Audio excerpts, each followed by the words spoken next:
안녕하세요, 유세윤입니다. 오늘은 주변에 항상 좋은 친구 많은 사람 특징이라는 제목으로 여러분들과 함께 하겠습니다. 어떤 사람이 주변에 이제 항상 친구가 많으세요? 이렇게 여러분들 주변에 보면 쟤는 참 친구가 많아. 쟤는 항상 주변에 저 친구는 참 주변에 이렇게 직장 동료들이 항상 이렇게 몰려 있어. 뭐 인기가 많아.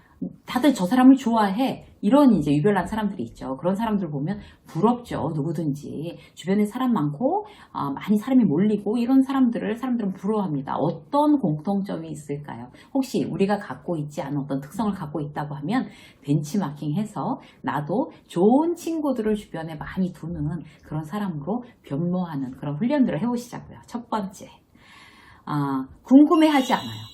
주변에 좋은 친구 많은 사람들은요, 궁금해하지 않습니다. 어떤 거에 대해서요? 남의 프라이버시에 대해서요. 궁금해하지 않죠. 궁금해서 남의 그냥 사생활 이런 거에서 너무 궁금해서 죽어버리려고 하는 사람들 있잖아요. 진짜 없어 보여요, 그러면. 아니, 뭐 이런 거 있잖아요. 요즘 이제 이혼하시는 분들도 사실 많잖아요.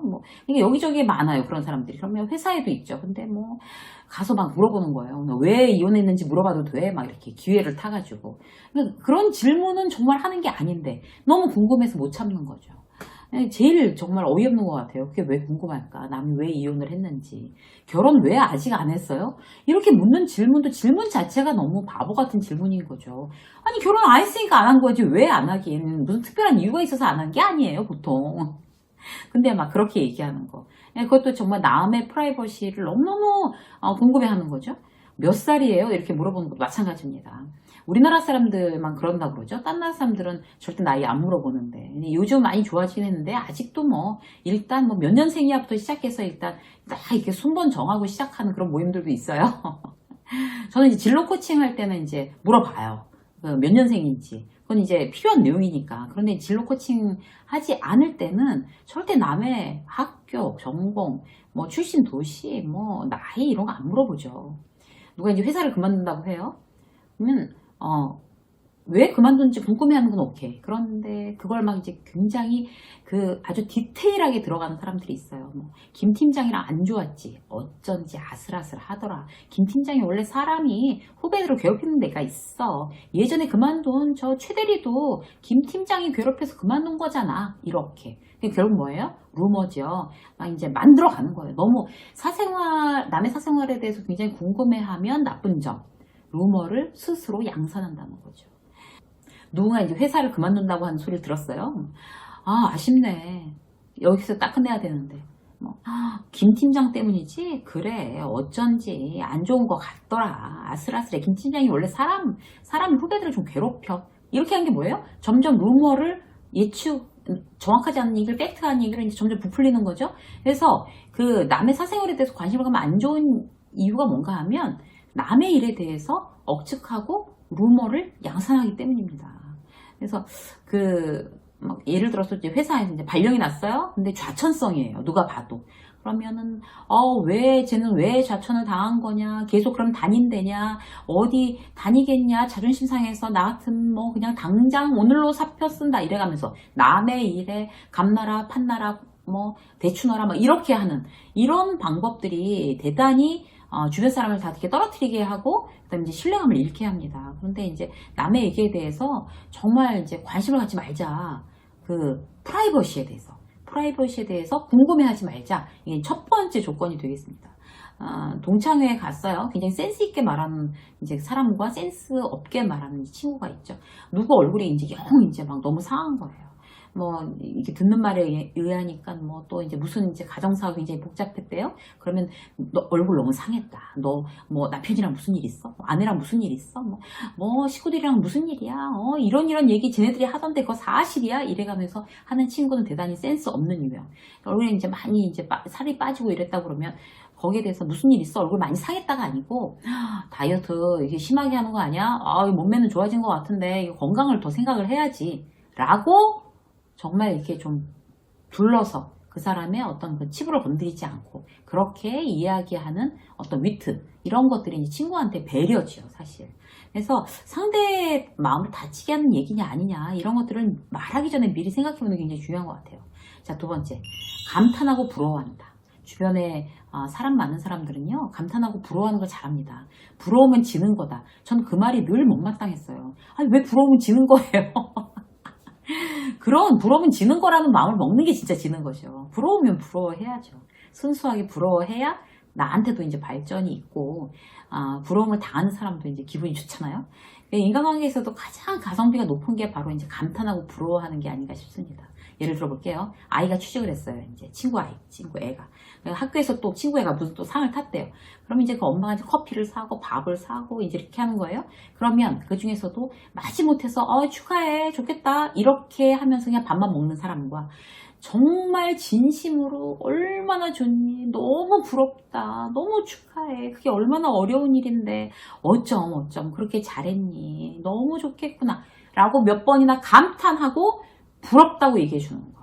그게 관계의 호감, 친밀성이 상당히 달라지는 어떤 그런 인간관계의 테크닉입니다. 근데 이제 내가 뭐 정말 한 번 축하한다 그러면 되지 뭘 그걸 두 번, 세 번 얘기를 해. 아니죠. 축하한다는 얘기는 두 번, 세 번, 네 번, 다섯 번 해줘도 되죠. 그래서 감탄, 축하, 부러움 표시 이런 거 3종 세트예요. 그래서 상대를 제대로 축하해주고 이제 응원하는 아주 좋은 방법입니다. 그래서 그렇게 많이 하세요. 또 볼까요? 세 번째는요, 모른 척 덮어둬야 할 것을 아는 센스예요. 어떤 게 그럴까요? 어떤 거를 모른 척 덮어둬야 될까요? 첫 번째, 이제 지나간 일은 일단 꺼내지 않는 거. 이런 거 덮어놔야 되는 거죠. 그러니까 집에서나 회사에서나 특히 가까운 사람들과 이제 그들이 칩으로 여기는 어떤 과거나 실수, 뭐 이런 거 있잖아요. 부부싸움 하면서도 이제 사소한 거, 이제 뭘 이렇게 물어봤는데 대답을 제대로 안 했어요. 딴짓하느라고. 그럼 이제 열받은 거예요. 왜 날 무시해? 뭐 처음부터 그랬어. 뭐 이렇게 하면서 막 옛날 신혼 때부터 얘기까지 또 다 끌어내는 거죠. 신혼 때부터 사람 쳐다보지도 않고 피곤하면 대답도 안 하고 그러더니 지금 결혼한 지 십몇 년이 지났는데 여전히 뭐라고 브라브라 이렇게 내가 그렇게 우스워 뭐 이러면 이렇게 하면 신혼 때부터의 일을 모조리 다 꺼냈기 때문에 얼마나 일이 커지겠어요. 그럼 이제 서로 정말 감정 소모하는 이제 굉장히 낭비스러운 싸움이 되는 거죠. 그래서 지나간 일은 이제 꺼내지 않는 거 이게 가장 우선인 것 같습니다. 회사에서도 마찬가지예요. 요즘 지각을 자주 했어요. 후배가 완전 열받았어요. 팀장이. 그러면 이번 주에 벌써 두 번째예요. 지각이. 그럼 불러다가 완전 폭발한 거예요. 팀장이. 그러면 그 얘기만 하는 게 가장 효율적입니다. 이번 주에 지각 두 번 했다. 이런 경우에는 굉장히 이제 어떤 팀에 어떤 부정적인 영향을 미치고 여러 가지 당신 스스로한테도 이미지 메이킹이 굉장히 안 좋고 이런 막 얘기를 아주 팩트 베이스로 단호하게 아주 이렇게 눈물 빠지도록 딱 부러지게 혼내는 건 오케이. 그런데 이제 그 얘기를 하면서 뭐 딴 얘기까지 지난 달에는 지난 달에는 거래처에서 실수해서 손해를 보이고 저기 3개월 전에는 맨날 30분씩 나가서 전화 받느라고 해서 한동안 동료들한테 말이 많았고 그런 얘기는 그때 해야 되는 거죠. 그때 만약에 했다고 하면 이제 더 이상은 하지 않는 거고. 그래서 일단 지나간 일에 대해서 꺼내지 이제 그런 가정이 있었든지 회사에서 이제 꺼내지 않는 게 맞습니다. 두 번째 또 이제 모른 척 해야 되는 게 덮어줘야 되는 게 뭘까요? 상대가 알기 원하지 않는 사실에 대해서는 모르는 척 하는 거예요. 상대가 원하지 않는다면 예를 들어서 이제 분명히 그 집 애가 고3인 줄 알고 있었는데 수능 다 끝나고 이제 다 발표하고 다 끝났는데도 아무 말도 없어요. 그러면은 아니 그 집 애는 어떻게 됐어? 아들 어떻게 됐어? 어디 됐어? 라고 안 물어보는 거죠. 정말 자랑할 만한 일이 있었으면 먼저 말을 했겠죠. 나랑 친한데. 아무 말 안 한다는 거는 그냥 그 사람이 어떤 그 문제에 대해서 언급하고 싶지 않다는 뜻이잖아요. 그럼 물어보지 않는 거죠. 그런데 어떻게 됐는지 전화해서 계속 물어보시는 분들 있어요. 회사에서도 이제 직장 상사가 아이가 이제 자기 아이가 잘 됐으면 막 바로 얘기하잖아요. 그러면 이제 미친 듯이 축하해주면 되는 거죠. 근데 아무 말도 안 하고 있다 직장 상사가 그럼 아무 말도 안 물어봐야 되는 거죠. 그래서 우리가 이제 남이 알리고 싶어 하지 않는 거에 대해서 모른 척 해준다. 이것도 굉장히 센스죠. 자, 네 번째. 주는 걸 좋아해요. 주변에 사람 많은 사람은 역시 주는 걸 좋아합니다. 지인 중에 이제 나이 차이가 꽤 나는 그런 이제 제가 좋아하는 지인이 있어요. 근데 이제 그렇게 세대 차이가 날 정도인데 친구같이 지내요. 세대 차이를 못 느끼겠어요. 말이 너무 잘 통해서. 그분한테서 이제 제가 제일 배운 거. 일단 누굴 만나면 특히 자기보다 이제 상대가 어린 사람이면 그냥 보내지를 못해요. 그러니까 일단 주머니를 뒤져요. 가방도 뒤져요. 집으로 놀러 가면 옷장 이렇게 막 열어봐요. 뭐 줄 거 없나 이렇게.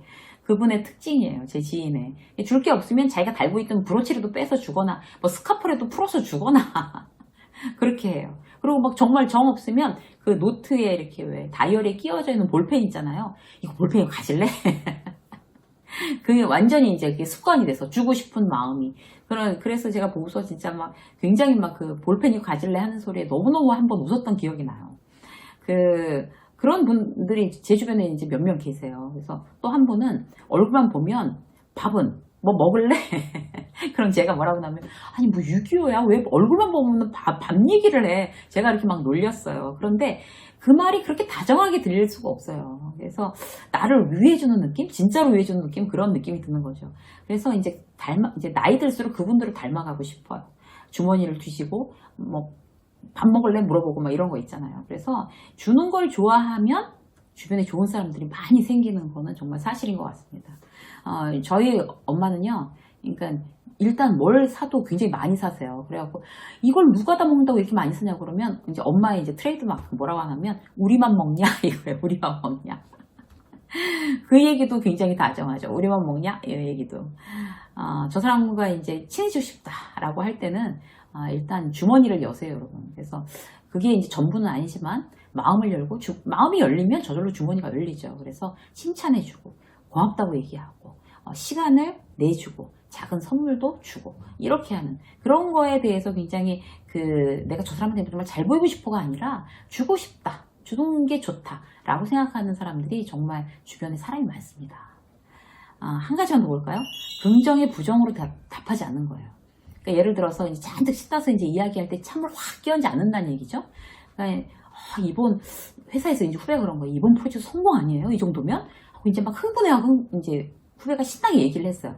그러면 거기에 대해서 설아 김치국 마시지 마라. 그래 뒤통수 맞는다. 이제 이게 끝까지 긴장하라는 물론 이제 선배의 어떤 그런 뜻인데 그렇게 이제 긍정이 부정으로 대답하기보다는 이제 이렇게 얘기해 주는 거죠. 프로젝트 성공은 모두 지금 다들 바라고 있으니까 꼭 그렇게 만들자. 그런데 마지막까지 변수가 너무 많다. 그러니까 긴장을 놓지 말자. 이렇게 얘기를 해줘야 되는 거죠. 같은 의미예요. 긴장을 놓지 말라는 같은 의미인데 첫 번째 말씀드렸던 거는 그야말로 찬물 팍 끼얹어가지고 상대를 머쓱하게 하는 거. 두 번째는 그래요 맞아요. 우리 긴장 끈 놓지 말고 끝까지 해서 한번 잘해봐요. 화이팅! 하게 만드는 얘기죠. 이런 어떤 그런 말버릇이 대단히 중요합니다. 신상품 출시 드디어 됐습니다. 이렇게 얘기를 하면 고생했다 축하한다 뭐 잘해보자 이렇게 하는 게 맞는 거지. 또 다른 리더는 팔려야 신상품이지 팔리지 않으면 애물단지다 이렇게 얘기하는 거 굉장히 참을 끼얹는 거죠. 그렇게 나쁜 뜻이 아니라도 그런 식으로 이제 남의 어떤 그런 긍정적인 이야기에 부정으로 대답해주는 그런 습관이 나한테 혹시 붙어있다면 오늘부로 고쳐야지 내 주변에 좋은 친구들이 많이 생긴다 이렇게 하시면 되겠습니다. 인생의 직장 수업 오늘 여기까지 하겠습니다. 고맙습니다.